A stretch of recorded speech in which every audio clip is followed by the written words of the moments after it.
Please welcome ICMI's Professional Development Director, Joy Sabani. Good afternoon, everyone. We are thrilled to have you here at ACE today, and I hope you're enjoying the event so far. We're grateful to once again have the support of Salesforce.com as a diamond sponsor of ACE. This is their third year providing our luncheon keynote, and they never fail to provide great insight. I'm sure this year will be no exception as they present Facebook to Case to Close, Going Social with Your Customer Service Strategy, which features a case study from Kip Wetzel of Comcast. To kick things off, please help me welcome Fergus Griffin, Vice President of Salesforce.com. Thank you so much. Thank you. Welcome, everybody, to ACE 2011, and welcome to this lunchtime keynote. We're really excited to be here as a key sponsor of this event. Our third time here, and every time we get great insights from you, the attendees, and just hearing the latest discussions as to what's going on for you all in the contact center world. My name is Fergus Griffin, and I drive the product strategy at Salesforce.com for our Service Cloud product line, which is all about contact centers and customer service and support. For your reference, if you're trying to get a gauge, we have about 15,000 customers, and we're always glad to kind of talk to other folks who are doing similar things to hear where you think the market's going. I'm going to be joined on stage today by Kip Wetzel. And Kip works at Comcast and is a social media servicing and strategy lead there. And he's going to share some really key insights about what Comcast has done as a company to take their customer service strategy social. We're going to talk about three key things today. The first, we're going to talk about what's happening in the social world and how it's actually starting to directly affect the contact center strategy itself. Second of all, Kip is going to come up here and take the second piece of our agenda and talk about what Comcast has actually done to take its customer service strategy social across all the different channels that their customers are now interacting on.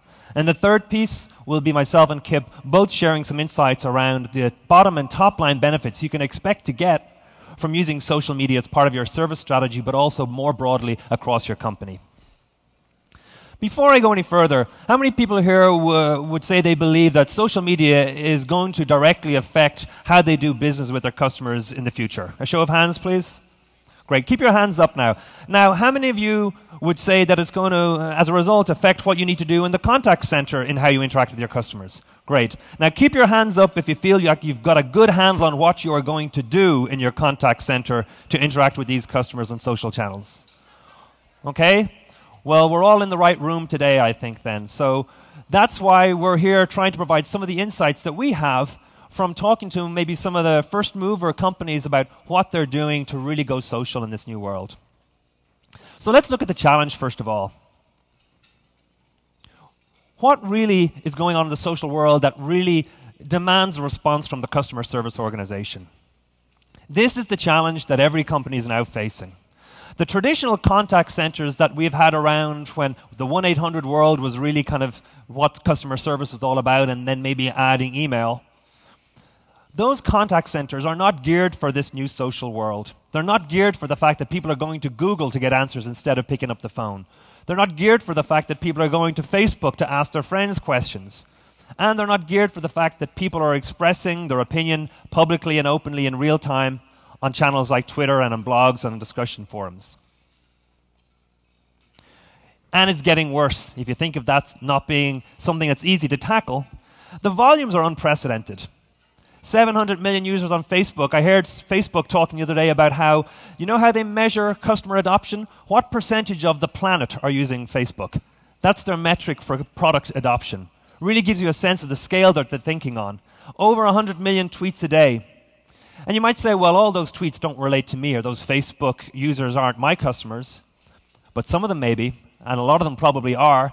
And one of the challenges is, why do you listen, sift out the signal from the noise to figure out what's important, who's talking about your products and services, and how do you engage with them? Second of all, service has gone public. Many people almost say that customer service is the new marketing. Because in the past, when you were talking to an agent on the phone, a customer has a one-on-one private conversation. Now a lot of customer service interactions are happening in the open for everyone to see. And how you treat customers is there for everyone to appraise and determine just what level of service you're giving as an organization to your valued customers. Finally, how many people have some kind of mobile device on them that you would consider a smart mobile device? Great. And these social mobile devices, loaded with social apps, over 50 million iPads scheduled to be sold this year. We're really seeing that mobile adoption is furthering the real-time feedback on social channels. And these three challenges, the fact that it's a massive amount of volume, it's in public, and it's real-time through mobile channels, really are raising the bar for what's required. You've probably all heard some of the classic examples, you know, and we all have our own favorite or least favorite examples, but there is definitely a list up there of some of the most highest profile, what we would consider almost social media casualties, people who have had challenges with how they've been perceived on social. You can think of your favorite example here. Some of these you may recognize. What I'd like to underscore about this is that these are all great companies. Many of them actually have a social strategy, but maybe they had a misstep, or maybe one of their employees wasn't clear on what the etiquette was as an employee of a company and how they should represent being an employee of that company. And so they've got caught out in different ways. But suffice to say that I think most people in this room do not want their company to want to end up in this gallery. And so the question is, what do you do? How do you really start? What do you do in your contact center to start to connect with customers on social channels? What's a first practical step to actually really start to engage in a useful way? Well, it helps to start by thinking about a world that we already know. If you think about the phone-based channel of customer service, which I imagine most people here are familiar with from the contact center titles that we see of people attending here, we all know that basically we're talking about a simple process at its core. We're listening for calls through your switch or through your PBX, whatever you're thinking about. That gets handled by your agents through the queue, and there's agent routing and assignment.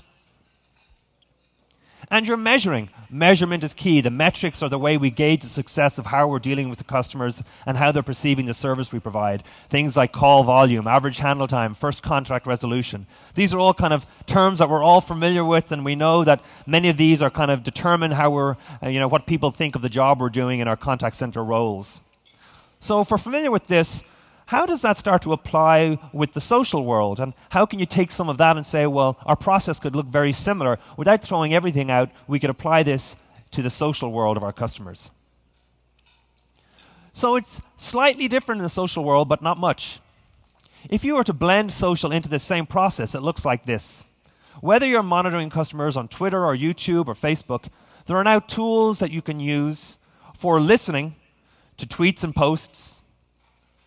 For handling social conversations, it's not just an email conversation that's private or a phone call that's private. It's a social conversation that's happening in a comment stream on Facebook or in private or public Twitter conversations or in discussion forums. This is where the conversation is now being handled in the social world. But it's still a process that you need to be able to kind of run through your customer service process that you already have.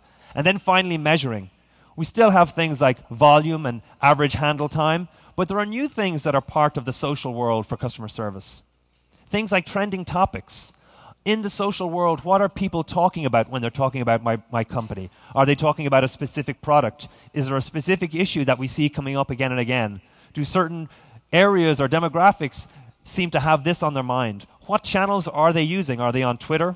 Are they on Facebook? That's one of the things we often talk to our customers about. You may not need to be on every social channel, because one of the first things is to figure out where your customers are choosing to look for service, and then prioritize which ones are most important to you as a company. Things like influence. Social media has really raised the importance of knowing the influence that an individual customer has on the rest of your customer community. What's really interesting is that people don't have to be anyone special to call attention in a big way to how you're treating them. And we've seen celebrities, but we've also seen unknown people raise the profile of the service they've gotten from a given company. And sentiment. How do people feel about your company?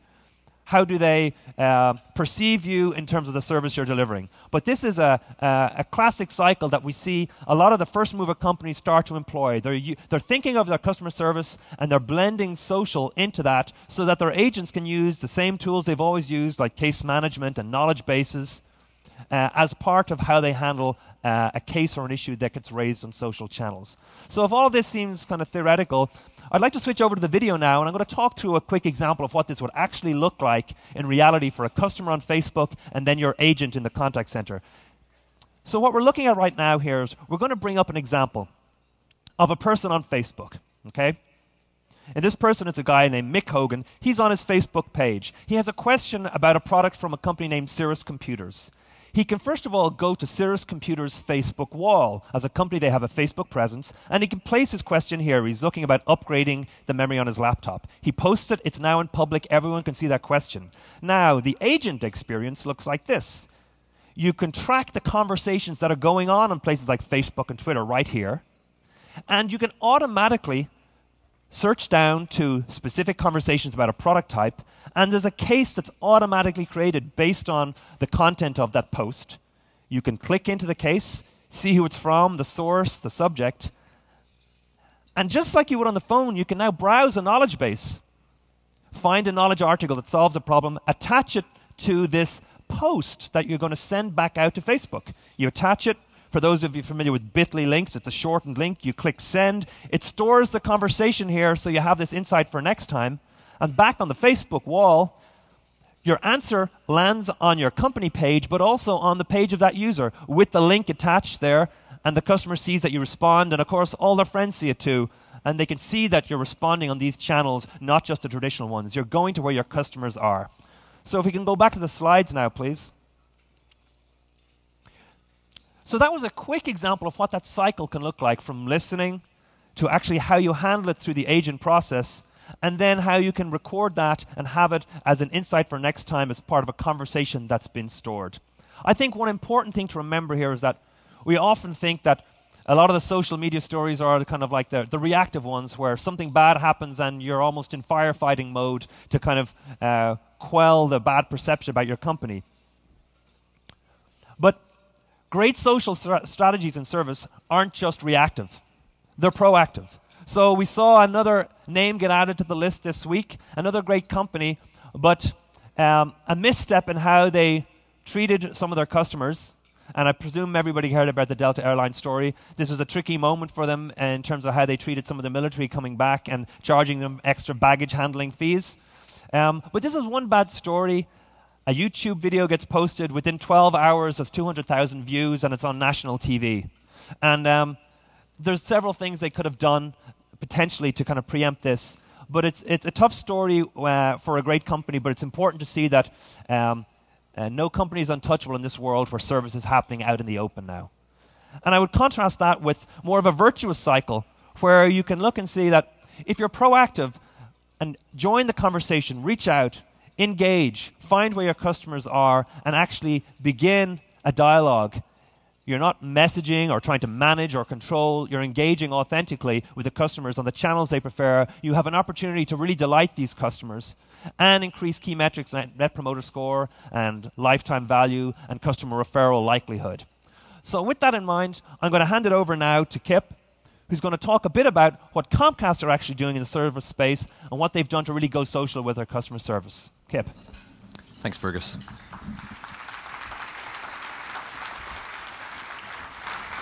Good afternoon, everyone. Thank you so much for having me. Like Fergus, I'm really pleased to be here. It seems to be a wonderful event, and to be here with Salesforce is a great opportunity for Comcast.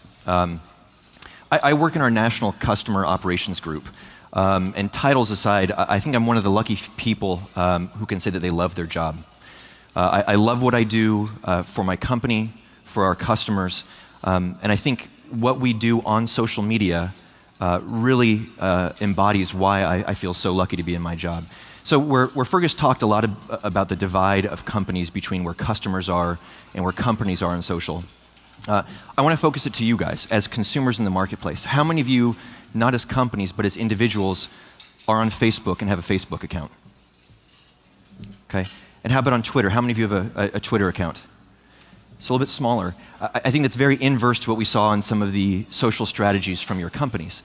And at the heart of it, seeing 50 to 60% of the room raise their hands, that's why Comcast got into the social space. Our customers were there, and we felt we needed to be there too. So what do we do in social, right? How have we gone from a large company and translating a lot of our traditional support areas into the social media world, the social customer service world? We support tens of thousands of customers monthly across a myriad of tools.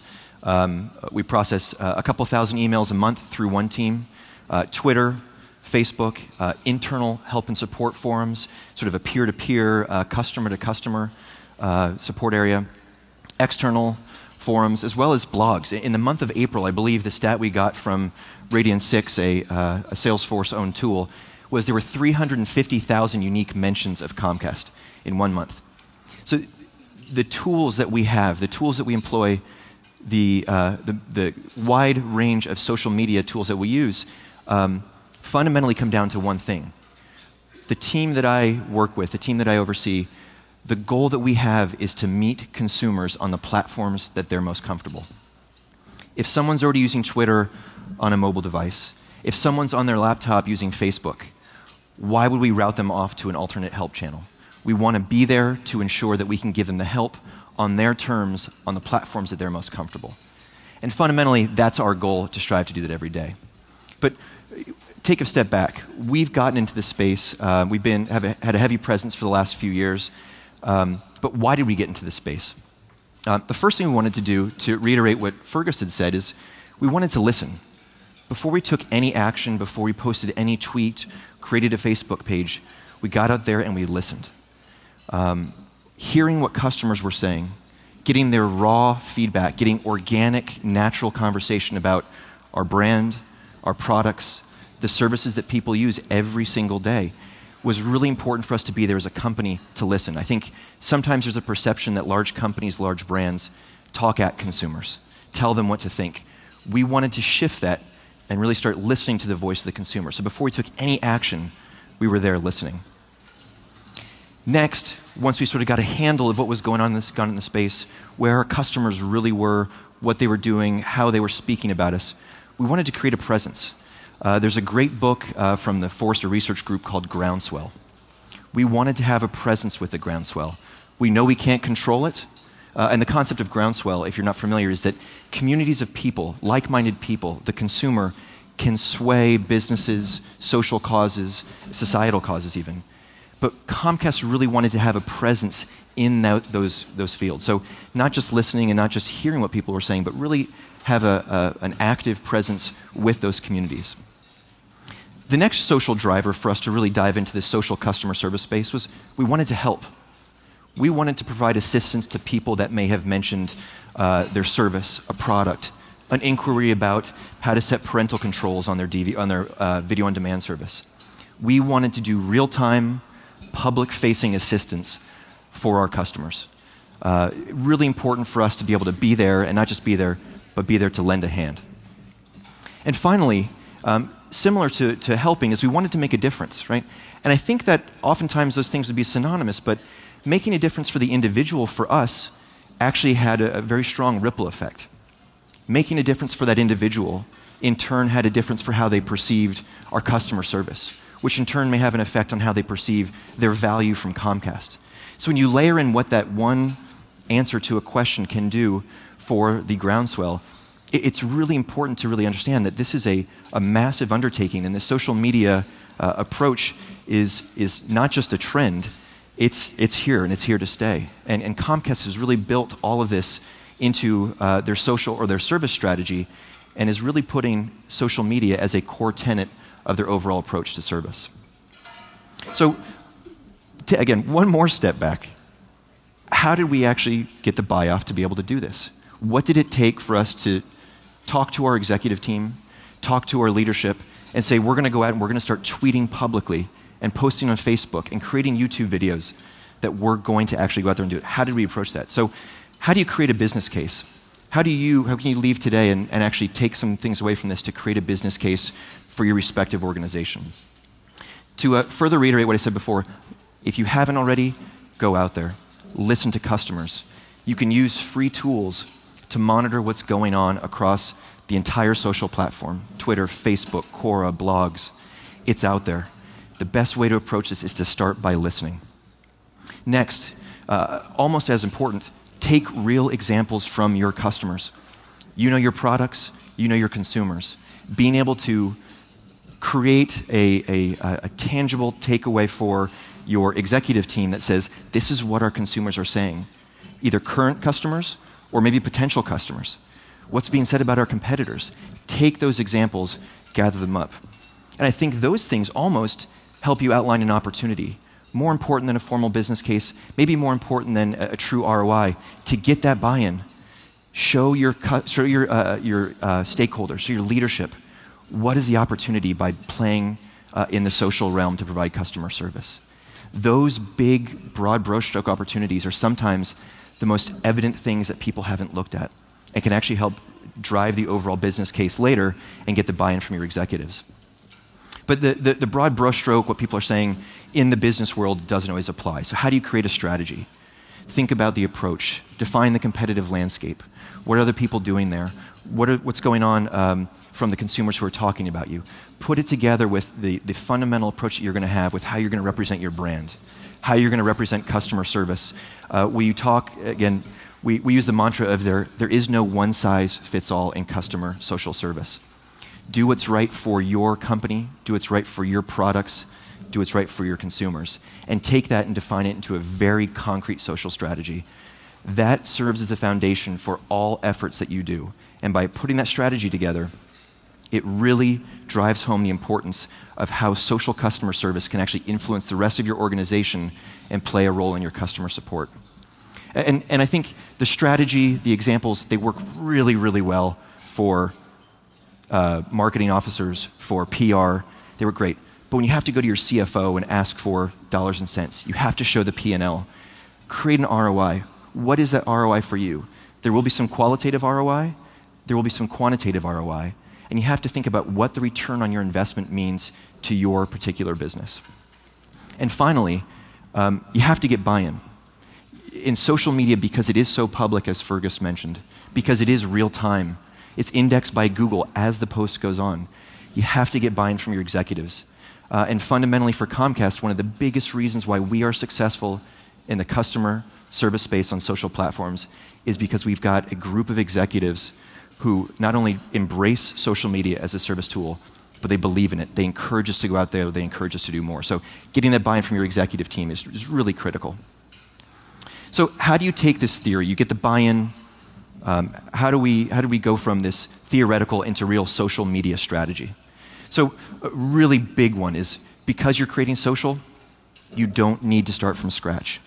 You can leverage existing escalation processes, remediation processes, communication processes. Starting from scratch, I think actually sets the wrong tone for setting this thing as a standalone, separate piece. As I mentioned before, we feel that social media is just another feather in our social or our customer service cap. So if you can align with existing processes and not start over, it's going to be a much easier road to really building social into your customer service strategy. Similarly, think about the tools you've got in place: billing, ticketing, remediation, scheduling tools. You don't have to start from scratch, but think about how new tools, be it Twitter, be it Radian6, can integrate into your existing enterprise technology set. A really critical one that we use is, we drive home, is staff it appropriately too. A lot of people think that you need to be gurus on Facebook or an avid tweeter on Twitter. It's not the case. We feel it's important to hire and staff through agents that know your business. When I look at my team, I think the average tenure of my team is about 6 years of field experience or call center experience. They know the products, they know the services, they actually know the platforms, the devices. A great example is you can get someone that could tweet till they're blue in the face. For me, could they reprovision a cable modem? That's a litmus test for me. So staff accordingly. Staff to be able to best support your business and your products. I mentioned this before, but consistency is really key. Comcast feels that with every interaction, with every customer, it should be treated like any other channel. If they pick up the phone and go through your IVR, the knowledge base that's referenced, the answer that that consumer gets should be consistent with what they get on Twitter or Facebook or Quora. That consistency is going to create familiar comfortable experiences for your consumers, for your customers, and ultimately lead to a better success when you integrate traditional channels with new technologies. And finally, I mentioned it before, always reference that strategy. We keep it it's glued on every office and cubicle of my team. We look at our strategy, we know why we do certain things, we know how we approach certain things. If you don't leverage your strategy, if you don't reference that, it's very easy to creep. Marketing department will want something, sales will want something, marketing. Stick to your social strategy. That's really key. So as we've talked about the theory to practice at the team level, how do you staff, how do you take an approach, I wanted to highlight some of the things that my team does. And I'll tell you this, I'm lucky to have an incredible team. They make our service approach happen. They're the ones who are there day to day on these tools, engaging with customers. But we all follow this sort of 5-point plan. And the first is presence. Right? If we're going to get onto a tool, we need to be present. How many of you have gone back and read an old blog where you can see that the Phillies won the World Series in 2008? That's great. Go Phillies in 2008. You need to be there. You need to be timely. You need to have a presence. You need to be relevant. Next, and probably one of the most important principles for us and our team is speed. Sometimes it's just as important to be able to be there and have a rapid response, acknowledging the customer's outreach before you have a full answer. A customer who is acknowledged on a social platform in near real time, and that's our goal at Comcast, is to provide near real-time responses on all of the platforms that we support. That's just as meaningful as getting the answer. You've acknowledged the individual or the community possibly. So being there and a quick response is critical. I'm going to skip over the third point and come back to that, but accuracy. One of the real mantras that I gave to my team is no speculation. Comcast is a very intricate, complex infrastructure of how we deliver our voice, video, and data services. A lot of times we'll hear the stance or the phrase on Twitter, Comcast broke the internet, right? It's kind of a broad statement to make from a consumer that we broke the internet, but it's easy to say, well, maybe it's this, to look at a symptom and not fully diagnose it. We go for the facts. Getting your facts straight, engaging with customers with accuracy is very important. If it takes you a few more seconds, a few more minutes to get the right answer once you've acknowledged that consumer, that accuracy is key. And finally, honesty is just a really big one. And sometimes I think honesty and accuracy, you may be able to put them synonymously, but being upfront with your customers, telling them the truth about what's going on is critical. And we found a lot of success. A quick story, Bill Girth, who is the face of our Comcast Cares Twitter handle, wanted to go and celebrate on a Saturday night, not a weekday, but a Saturday night with his mother for her birthday. And I think it was a milestone birthday, like 50 years. On Twitter, publicly, he said, "Hello, everyone. I'm going to celebrate my mother's 50th birthday. I'm going to be gone for a few hours." The response we received was incredible because Bill was upfront and he was honest about what he was doing. The community not only wished his mother a happy birthday, while he was gone, they actually started answering questions on his behalf. So here's a community that grew around our Comcast Cares brand. They believed in what we were doing, and they were actually there to answer other consumers' questions. And I think that really is very telling about how being upfront and honest with consumers can actually have tangible benefits well beyond what you think. And the final one that I want to just go back to is passion. My team is passionate about helping customers. To be on social, because it is so transparent with everyone, that passion needs to show through. And if you can't show that passion on a certain platform, email is sometimes easy because you can take your time and script it. But the real time of Twitter, it can be challenging if you don't show that passion. And that needs to be the passion for what you're doing on a new channel like Twitter or Facebook, but also the passion to help people and help those customers. So that sort of frames up what we've done to go from theory to tactical to actual staffing. The events or the things that we've done over the last few years have had a lot of great benefits. Another story I told Fergus recently was we were mentioned earlier this year in Time magazine as one of the top 140 Twitter feeds in the world. And I will never have a chance to be mentioned next to Lady Gaga again ever in my life. But we did that because it was right for our customers. And ultimately, that customer service on social platforms had a great ripple effect. And it can really do a lot of, give a lot of benefit to your top line, your bottom line, and impacts throughout the organization. So Fergus is going to come back up and share some of that detail with you. Thanks, Kip. So I don't know about everyone here, but it's really great to hear the first-hand story from a company like Comcast to see what they're really doing to be proactive about service in the social world. We're now going to switch gears and talk about the final point here on our agenda, which is around how social can really start to impact the bottom and top line of your customer service organization and actually your company. So one of the first things here are some of the traditional metrics. Case deflection is a good example of how a social strategy for customer service can really start to reduce the number of calls you may be getting around a certain issue. So for example, if you're getting a repeated issue that your call center, your customers are calling in about, if you can provide the answer on a social channel, not only is it public, but the community starts to see the answer and almost help each other out. We see a lot of these self-service communities forming around a self-service website where the community helps each other out. It's often referred to as the unpaid army. All those enthusiasts, those fans of your product who kind of want to see it succeed and are excited about the next version and those types of progressions that you're delivering out to customers. So case deflection can really be driven if you're answering questions in public, which is driving down the number of calls that come directly into your call center. First contact resolution.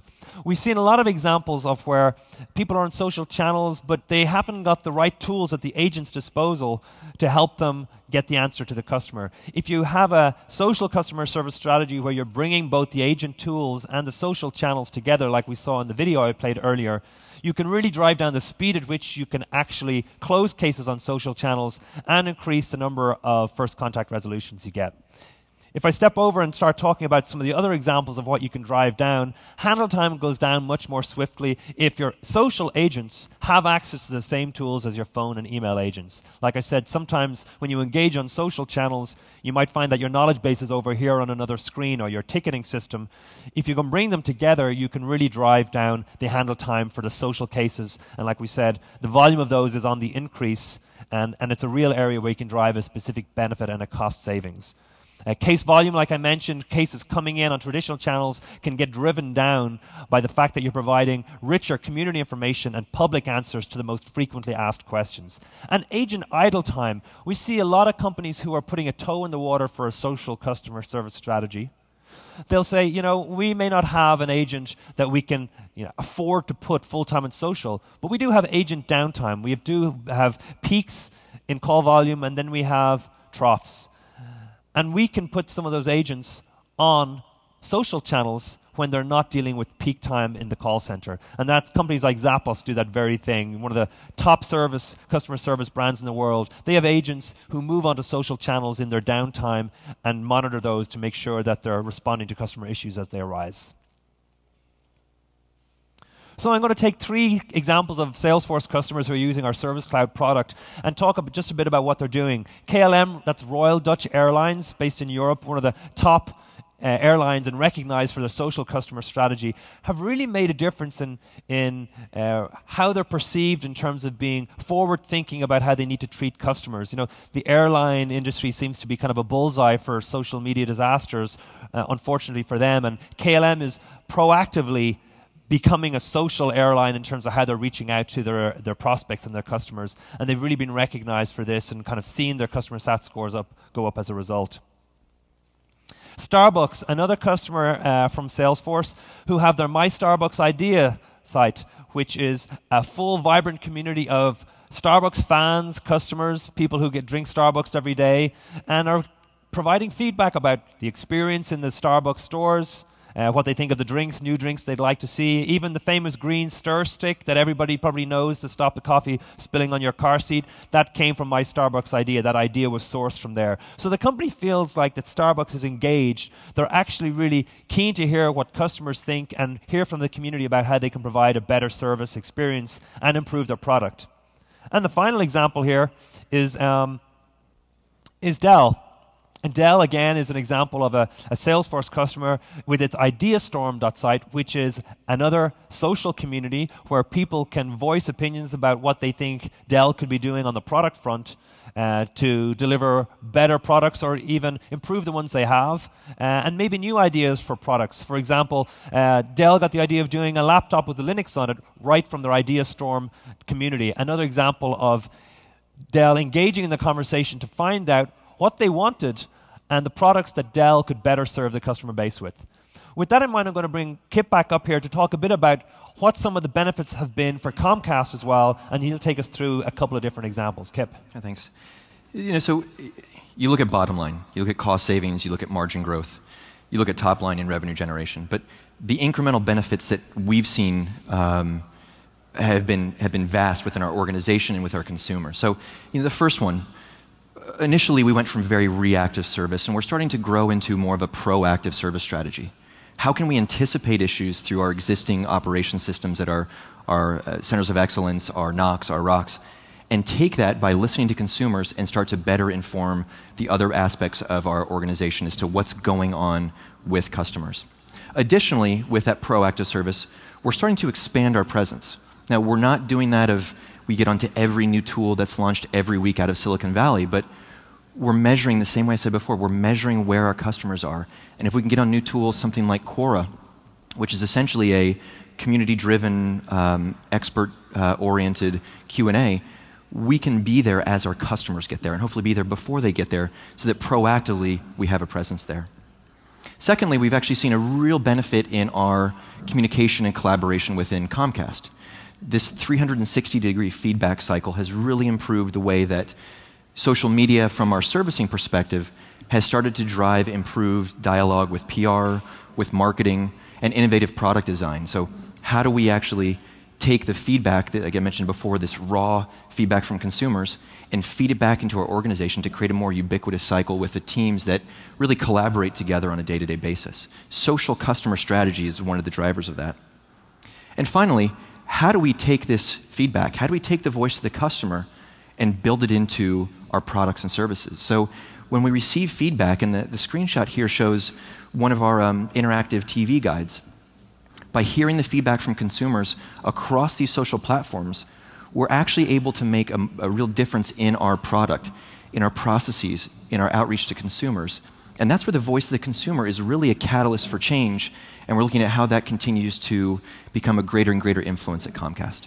Awesome. Thanks, Kip.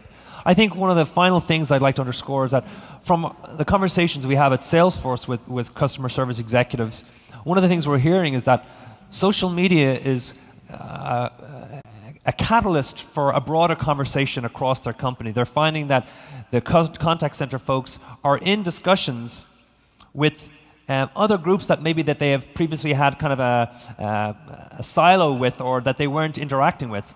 And so, if I could just advance the slide here, there's a picture that looks more like this evolving, where the customer is, of course, at the center of the picture. But service is just one of the groups that is interacting on these new social channels. We call this kind of like the way the social enterprise is evolving. So customers have gone social, and companies are now trying to catch up to meet them there. And whether it's on the Facebook, YouTube, or Twitter channels, or it's your salespeople, how they're talking to prospects in these public forums, or your employees, how they're using social channels, or of course, like we said up the top there, the service channels. All of these are becoming more of a holistic approach to social, as opposed to maybe just a grassroots one-off by a specific department. All with the picture of the customer at the center. It's not the case anymore that everything you know about the customer is just stored in your customer database. There's a lot more real-time information out there about your customer.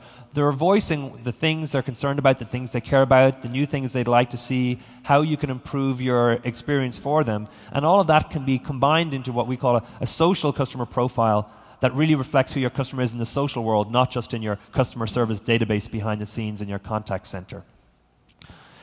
We have, just to recap what we've gone through here today, we've talked about how the world is going social, the speed at which it's doing so, and how contact centers are now required to kind of have some response in how they engage. Second of all, Kip walked us through what Comcast is doing and how it's gone social in its strategy and some of the benefits it's seeing and how it got there. And then finally, some of the top line and the bottom line benefits that we've seen. This is kind of a recap. We've one final thing we'd like to leave everybody with here today, and that's kind of a quick cheat sheet of things you could take with you to actually maybe cherry pick some of these things that you could apply in your own contact center world. And we're going to skip through these pretty quickly, but obviously you guys can take these home as some kind of reference if it's useful to kind of take the first steps. I want to underscore what Kip said, first of all. Start by just listening. Like someone says, you don't walk into a conversation in real life and just start talking without hearing what the conversation is about, to kind of tune in to see what the context is and what the topic is. So start by listening before you take your first steps to begin responding. And I mentioned it before. Define your plan, define your strategy, and stick to it.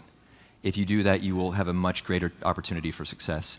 But share that strategy with the other organizations with whom you work on a regular basis.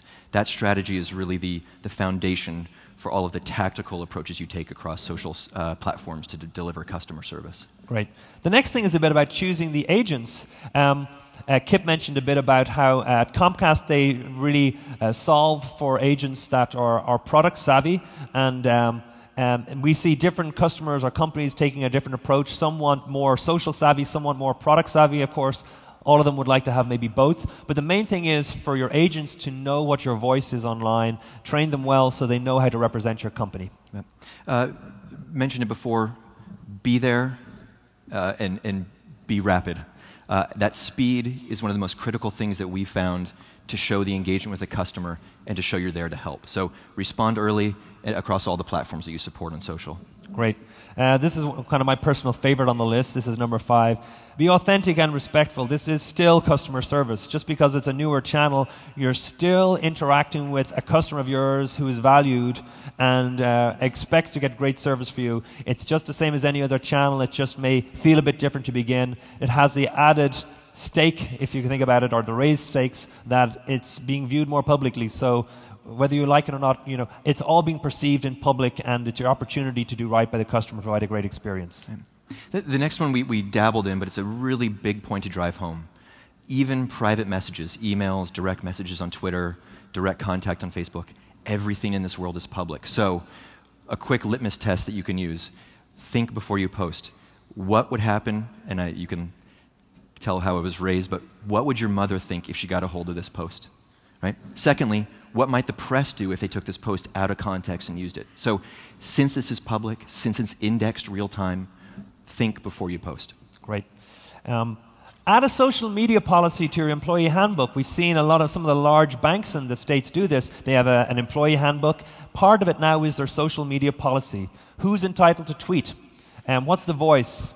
Is it certain departments? Are there certain corporate statements and positioning and things that people on these social channels need to be aware of? And is it an informal style of communication, or is it more formal? But have a stated approach for how you want to be represented by your company on social channels. Yeah.